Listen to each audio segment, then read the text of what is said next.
and welcome to KoKo Language Learning Lounge. Our podcast helps you become a more confident and natural English speaker. We're glad you're here. I'm Rob. And I'm Crystal. Thank you for taking time out of your day to listen. We're really happy you're here. Today's episode is going to be all about something that affects every single one of us, money. Yes, managing money can feel heavy or confusing sometimes. But we want to talk about it like two friends sitting down over tea, no pressure, no judgment. Exactly. We'll start with the basics, how to really understand what's happening with your money and why small habits can make a huge difference over time. We'll also talk about why emotional balance is just as important as the numbers. Sometimes we feel guilty, overwhelmed, or even scared when we look at our finances. That's normal, and we're here to guide you through that with care. This episode is not about becoming a millionaire overnight. It's about creating simple, doable steps that can bring peace and stability to your life. If you listen through to the end, you'll walk away with ideas you can start using today. You'll hear real examples and hear how we've dealt with money in our own lives, successes and mistakes alike. So grab a notebook if you'd like, or just listen along while you go for a walk. This is going to be a good one.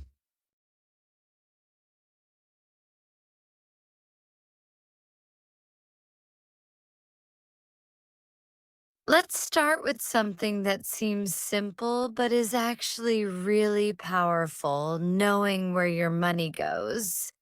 Right. For a long time, I just kind of guessed. I knew how much I was making roughly, and I had a general idea of what I was spending, but I never sat down to really look at the details. Same here. And it's easy to avoid because looking at our spending can feel uncomfortable. Like, we don't want to see how much we spent on takeout last month. Or that random shopping spree after a rough day. Yeah, I've been there too.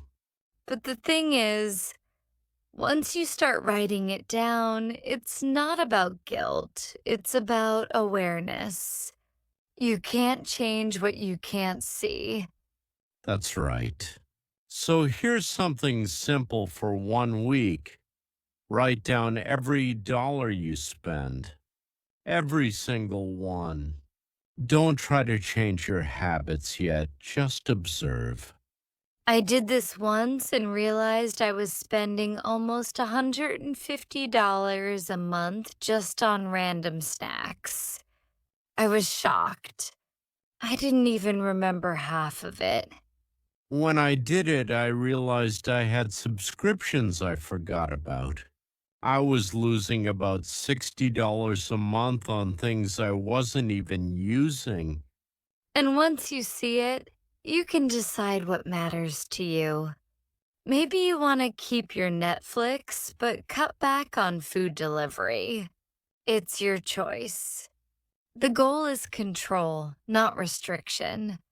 Think of it like this: if your money were your friend, would you know where they go every day?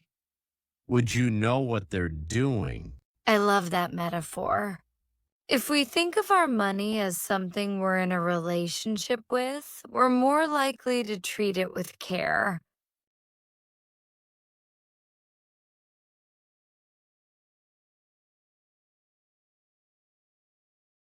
So now that we've talked about understanding your spending, let's talk about what you can do with the money that's left over. Yep, this is where it gets exciting, but also a little tricky. Because once you have that surplus, you face a choice: do I spend it now or do I save it for later? And we get it. It's really tempting to spend it, especially when you've worked hard for it. You feel like you deserve to treat yourself. And honestly, you do. You should allow yourself little joys. But the key is balance. A small treat is fine. But if every extra dollar disappears, it's hard to build long term stability. What worked for me was using percentages. For example, I decided to save 30% of anything that's left over after covering bills. Another 30% would go to small investments. The rest I could use however I wanted. That's smart. I like that it's flexible. You're not saying no fun, you're just giving your future self a gift first. Exactly. And one thing that helped me stay consistent: automatic transfers. I set up my account so every time I get paid, $150 goes straight into my savings. I don't even have to think about it. I did something similar. And the funny thing is, I stopped missing that money. It just wasn't there to spend, so I adapted. When it comes to investing, I used to think it was something only rich people did, or that I needed to understand the stock market in detail. Oh man, same. I thought I had to be a math genius. But actually, there are really simple ways to start. I began by putting just $25 into a broad market index fund every month. That's such a good point. You don't need to go big. You just need to start. And don't worry about the ups and downs. Too much investing is a long game. Think of it like planting a tree. The first few months or even years might look slow, but over time the growth becomes powerful. And honestly, when you invest consistently, even if it's just small amounts, you start to feel more confident. Like, hey, I'm building something. Yes, and you don't need to check it every day. Once a month, review and adjust if needed. But mostly just keep showing up and adding what you can. And again, don't compare yourself to others. Someone else might invest $500 a month. That's great for them. But your $25 is powerful too. What matters is the habit. The habit creates the future.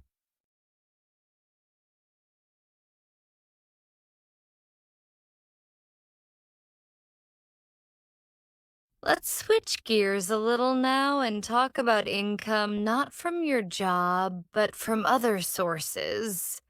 Ah, yes, the good old side hustle. But let's be clear, we're not talking about burnout or overworking. We're talking about creating small streams of income that support your bigger goals. And also something that brings you joy. Like if you hate tutoring, don't do it. But if you love baking, maybe you can sell your cookies to neighbors on the weekend. That's what I did. Back in college, I baked banana bread every Sunday. I sold it to friends, and it actually helped pay for groceries. That's perfect. I used to teach English to a few students online, just a couple hours a week, but it added up. The beautiful thing about a side income is that it gives you breathing room. Maybe it helps you save faster. Maybe it helps you invest a bit more. Or maybe it just makes you feel more empowered. but it's important to start small. Don't launch a full business with a website and products and advertising right away. Definitely not. In fact, here's a little guideline I followed. Step 1. Ask yourself, what do I enjoy doing that others might pay for? Step 2, try it once for free, maybe for a friend. Step 3, if it goes well, do it again and charge a little. Step 4, track what you spend and what you earn. And keep it simple. For example, if you're tutoring, you only need a quiet space and a way to video chat. If you're selling homemade soap, buy ingredients in small amounts. Wrap them nicely, maybe take a photo with your phone. You don't need perfection. You need motion. And momentum builds confidence. I remember the first time someone paid me for a service I offered on my own. It wasn't much, maybe $20, but I felt so proud. Like I made this happen. Yes, and that feeling stays with you.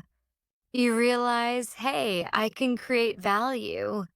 I can offer something helpful. Also, side income can teach you skills you never expected. Time management, communication, pricing, negotiating. And it makes you appreciate your time more. You start thinking, is this hour helping me grow? Or is it draining me? A side gig should support you, not stress you out. If it starts to feel heavy, pull back, adjust. Remember, it's supposed to serve you, not the other way around. Exactly. And it's okay if things don't work out perfectly the first time. You can pivot. You can try new ideas. You can even stop and restart later. There's no failure if you're learning and staying kind to yourself. Now that we've talked about the practical steps saving, investing, side income, I think it's important to go a little deeper. Yes, we need to talk about how we feel about money. Because honestly, that's what really shapes our decisions. Right? So many people feel anxiety, shame, or fear when it comes to finances. Maybe they grew up without much. Maybe they've made mistakes. Or maybe they just feel overwhelmed because no one ever taught them this stuff. That's a real thing. It's not your fault if you weren't taught. I remember a time when I felt completely out of control. I had a steady job, but I was living paycheck to paycheck. I wasn't overspending, but I didn't have a plan. I've been there too. And when I finally sat down and faced the numbers, it felt scary at first, but then I felt empowered because now I knew. Yes, that moment of clarity when you see the truth of your situation is powerful, even if it's tough. That's why we say don't avoid it. Don't be afraid to look at your bank statement. Don't be afraid to open the bill. Knowledge gives you choices. And don't judge yourself. Be as kind to yourself as you would be to a friend. If your friend told you they were $2,000 in debt, you wouldn't yell at them. You'd say, okay, let's figure this out together. That's how you should talk to yourself too, with kindness, with support. Another big part of mindset is letting go of comparison. It's so easy to look at other people and think, they're doing better than me. Yes, and social media makes that even harder. But you have to remember you're seeing their highlight reel, not their full story. You don't know if they're in debt. You don't know how stressed they are. You only know your story, and that's the one that matters. So instead of asking, why am I not like them? Ask, what's one small thing I can do today to feel a little more secure? That's such a good question because it keeps you grounded. It brings you back to action. And action, even small action, builds confidence. That's how you shift your mindset from fear to strength. One more thing I want to mention is rest. Financial health isn't just about doing more. Sometimes it's about slowing down, reflecting, and breathing. That's so true. You don't need to hustle every second. You need balance. You need space to think, dream, and just be. So give yourself that space. Your worth isn't measured by your net worth. You are already enough.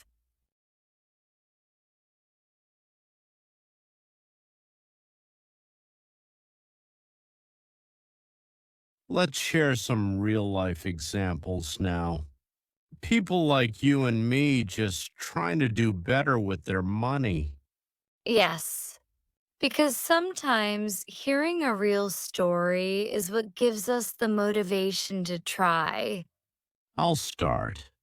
My friend Lucas worked a retail job and made about $2,000 a month. He had no savings, a little credit card debt, and he was always stressed. I think a lot of people can relate to that. Yeah. One day he decided to track every expense for 1 month, and he found that he was spending almost $300 a month on food delivery and snacks. Wow. So he set a new rule, only one delivery per week, and he'd cook at home the rest. That change alone saved him about $200 a month. That's incredible. He used that extra money to pay off debt. And then, once that was gone, he started saving. 6 months later, he had $200 saved for emergencies. See? It all started with one honest month of tracking. Exactly. And it wasn't about being perfect. It was about being intentional. I have a friend, Mia, who was nervous about starting a side gig. She loved candles and had a talent for making them, but she didn't think anyone would buy them. That's so common. One day, she made 10 candles and gave them to friends as gifts. 3 friends asked if they could buy more. That's how her business started. That's beautiful. Now she sells at local markets on weekends. She doesn't make a fortune, but she earns about $300 a month doing something she loves. And that money goes straight into her travel savings. That's what it's all about. Doing what feels good and supports your goals. Yes. And here's the thing, none of these stories are about massive overnight success. They're about showing up one step at a time. If you've ever felt stuck, just remember you don't need to make a huge leap. You just need to take the next right step. Start by tracking, or saving $10 a week, or calling one friend to ask, would you pay for this thing I can do? You are capable of change. You are allowed to grow at your own pace. And you are not alone.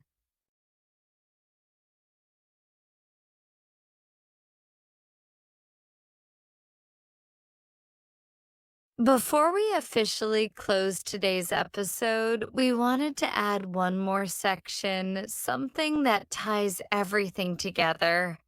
Yes, because once you start saving, investing, or creating extra income, the next big question is, how do I keep going? How do I make this sustainable? That's the real magic building habits. Not just actions you do once or twice, but small behaviors that repeat and grow with you. I used to think habits had to be big and dramatic, like I needed to change everything overnight. But actually, the habits that stick are usually the smallest ones. That's so true.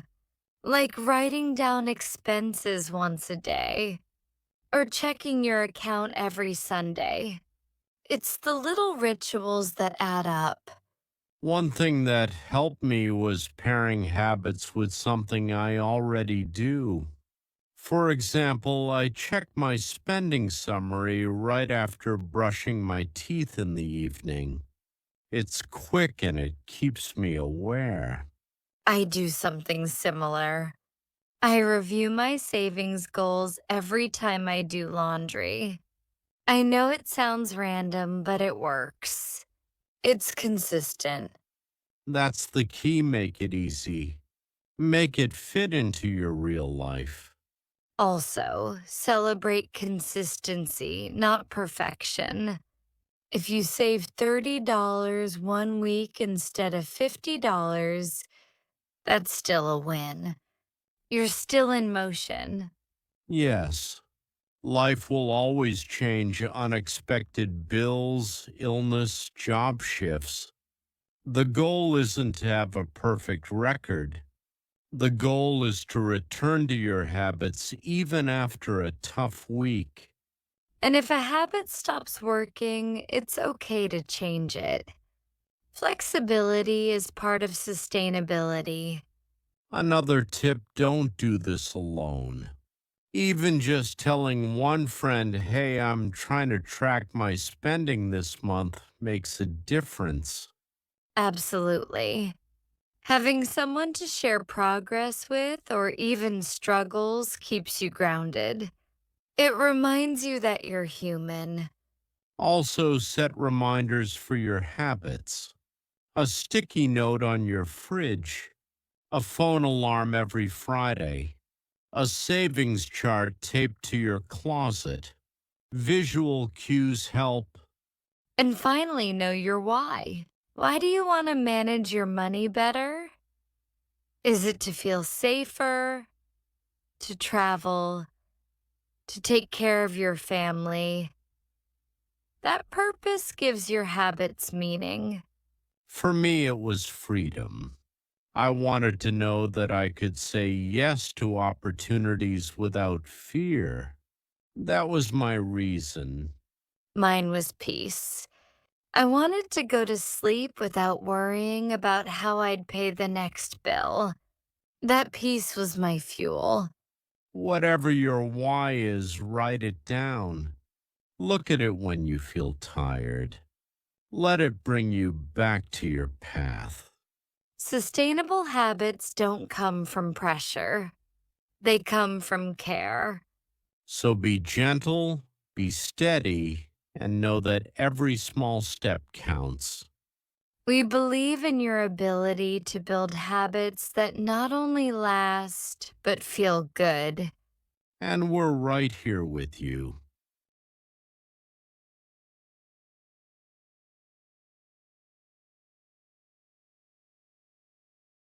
So, as we wrap up this episode, we just want to say we are so proud of you for being here.